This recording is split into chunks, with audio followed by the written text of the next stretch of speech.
Hey guys, James Walker with Turnkey Invest. Today I wanted to shoot this video and share with you some of the tools I use to evaluate properties. Hopefully this will be good information for you guys that are trying to evaluate properties in Memphis, Tennessee and other areas as well. So it's how I would look at a property, the tools I would use available online to do so.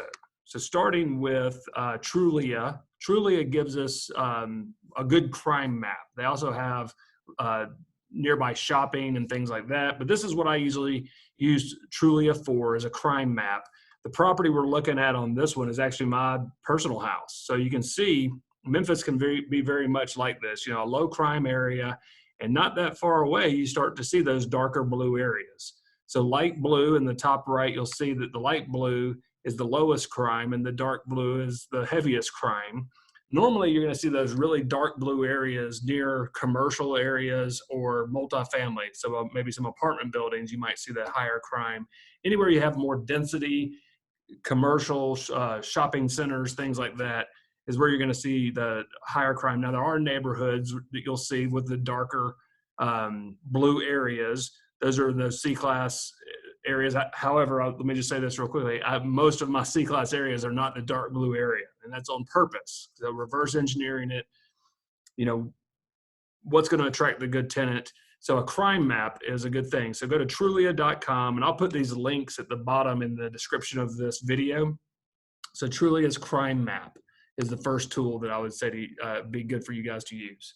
Second is Google Maps. So this sounds pretty self-explanatory, but I've found that it's really cool to be able to save houses in the area. So maybe if you're evaluating properties on Google Map, you sign in with your account in Google and you're able to save the property. You can even create custom lists.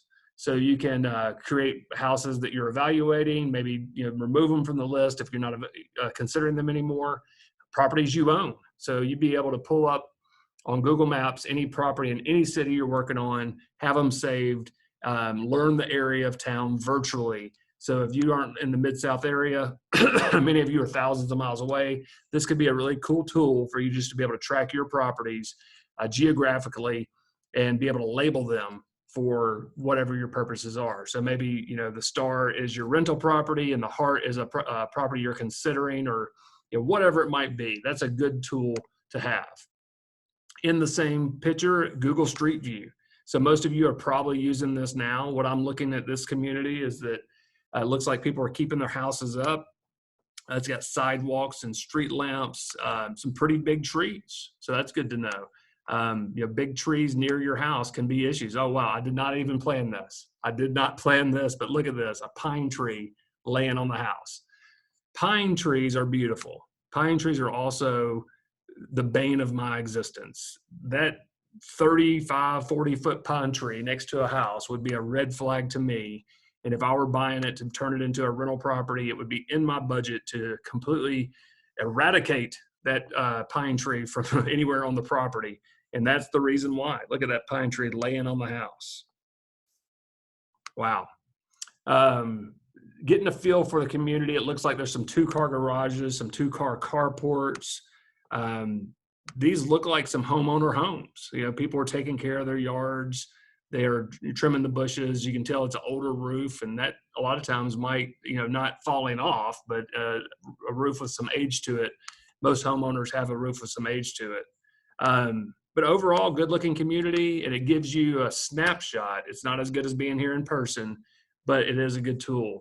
In the same realm of tools, Google Earth gives you a little bit more detailed layout. It has a 3D view, which is very helpful, and a 2D aerial view. I also use this one for measuring. So you have a measure tool over here where you could measure, how far the house is from the street, if that was important to you.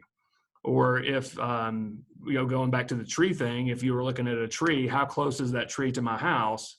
So that looks like it's on the neighbor's property. Center of the tree to my house.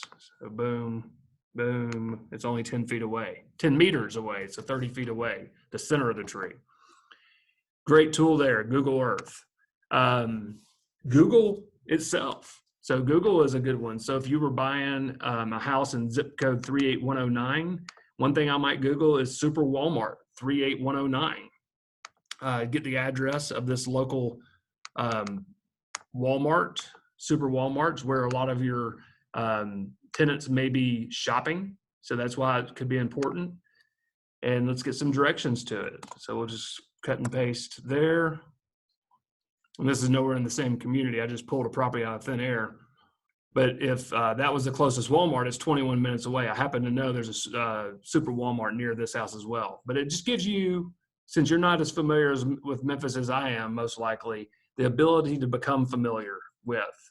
Another one I put on there is Chick-fil-A. So if you were looking for an A-class property, you know, you've seen my videos, there's probably a Chick-fil-A nearby. Sadly, in C-class areas, there's no Chick-fil-A. Where do the people, you know, get their chicken biscuits? Here in Memphis, we are blessed to have one utility provider, Memphis Light, Gas, and Water. So MLGW is the acronym there. It's good to be able to go on their website. If you have any questions about billing, things like that. If you're buying in other areas, you'll want to know each provider of utility. So like I said, we're blessed in Memphis to have one provider for all three, light, gas, water. In some areas, it's not like that. You have a different provider for each. So Memphis Light, Gas, and Water, their website gives you a lot of information that you can use. FEMA flood map. So this is floodpartners.com. You can come in into this map, and in the toolbar, add any property that you would like to look at. So let's see, Oakley, Memphis, Tennessee, and that will bring me into, you know, whatever house you type into the toolbar. And now we can see that house is not in the flood zone, or else it would be highlighted with the bright blue color that we were seeing. So a FEMA flood map is a good tool for you guys to have to make sure your property is not in a flood zone. All this information is also provided for you on turnkeyinvest.com for all the properties that we do provide. But if you ever wanted to, you know, look further into it, these are the tools I would use.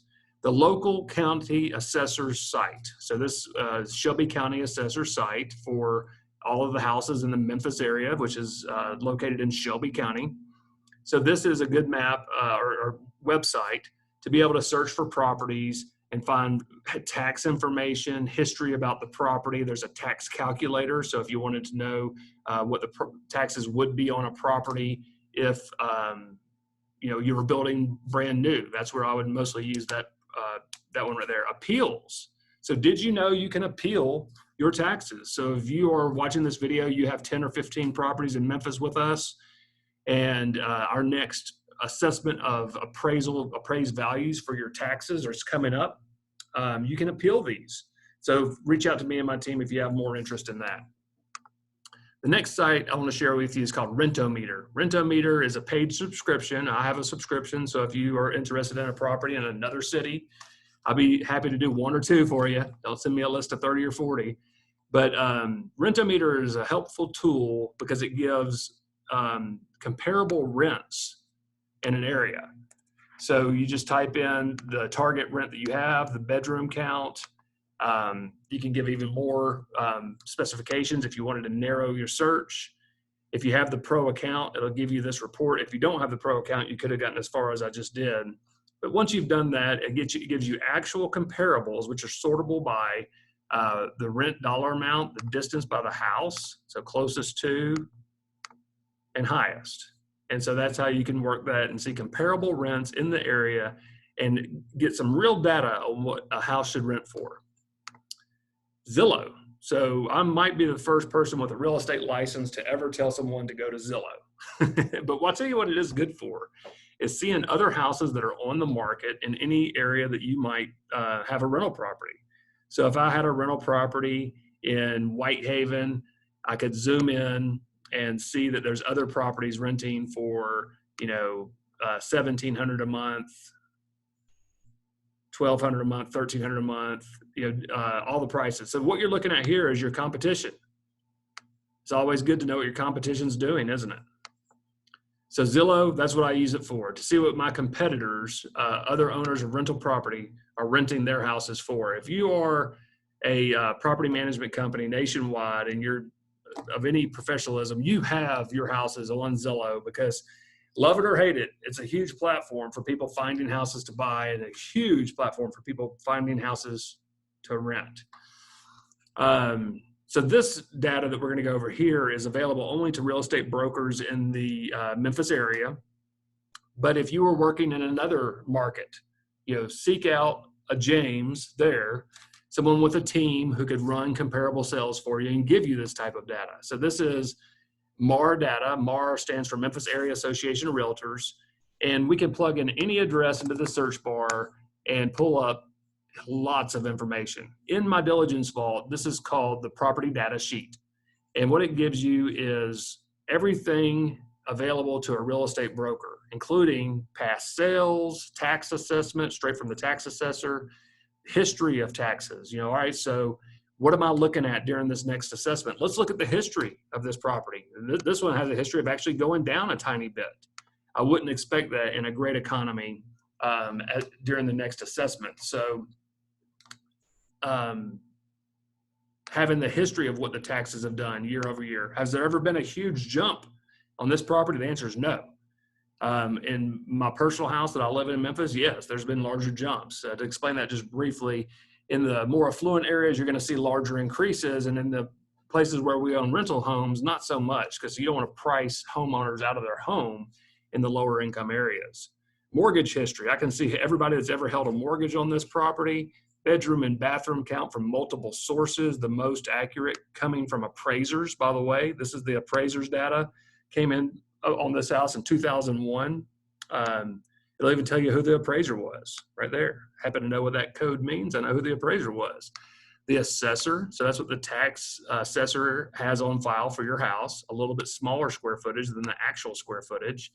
And then over here in this column, if a realtor had ever entered the information, it would have their data, including square footage, bedroom, bathroom count. Sadly, the most inaccurate sometimes. Legal description of the property, again, right here, flood zone. No, X, minimal, that's what you're looking for. So it has the flood information, all the past sales, the type of mortgages they took on the property, maybe too much data for some of the investors out there looking. Anytime the house has been listed, this is good information to have. You get a history of the property.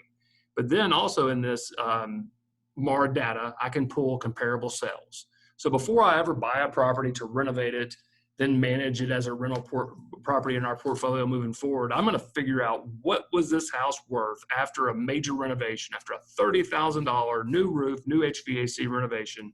What is this property going to be worth? And here's how we do that. We run what's called a CMA's, comparative market analysis, pull up comparable sales in the area. Comparable sales should be within the same vicinity, same age range, bedroom, bathroom count, square footage range, and quality of property, meaning upgraded or renovated to modern day standards, because that's what my end product's going to end up being like. You can't take a house that has never been touched and it's got a 30-year-old roof and window units, not central heat and air, and compare it to my house that has been brought to 2020 standards. We run this report. Here are the comparable sales. Down here, there's only two, so you could widen your search. So I'll say autofill to some to some closer areas, find some more comps, and that's how we're pulling comparable sales for subject properties. I have another tool available, and every licensed realtor in the United States who's a member of the National Association of Realtors has this tool. It's called RPR, Realtors Property Resource. So if I wanted to pull properties in San Diego, California, or St. Louis, Missouri, I can pull all that information here in Memphis, Tennessee. Again, you won't have access to this unless you have a license, but a good real estate professional in whatever city you're operating in will be able to pull data from here for you as well. Comparable sales, sales history, a lot of that information that's just not easily accessible by the public. On your iPhone, I don't know if it's available on Android or not, this is a great app if you really are interested in digging into who owns what property, what's around the properties I'm looking at. It's called Land Glide. Now, I'm a little bit of a frugal type person, so I consider it expensive. It's $100 a year, but it has been invaluable for me. As I'm driving around town, I see a house that I'm interested in purchasing. I pull up this app, I can hover over it, it'll tell me who owns it, their mailing address. Great information to have. If I'm considering a property to purchase and renovate and add to our portfolio at Foundation Property Management, I can pull up that property and see what's behind there. Is it a public park? Is it a cemetery? Is it a commercial building? Or is it another house? So knowing what's behind the house, nice to know. The last thing, little tip or tool that I would share with you guys is Google Drive. So Google Drive is a file folder in the cloud. It's free to access. I have a paid subscription so that we can use it to its full ability. But I believe you can get a free Google account with just a Gmail address and be able to access Google Drive, which would probably suffice most of the investors looking to store material. So here's a house I'm building. I've got every building permit, every letter that has come in from the MLGW, our local provider of utilities, anything to do with that property. Budgets for building the house, floor plans, blueprints, pictures. I do a ton of pictures. So here I've got pictures of the house, purchase and sale agreement when I purchase the piece of land to build on, and then when I sell it one day, if I sell it one day, it'll all be stored here in one place.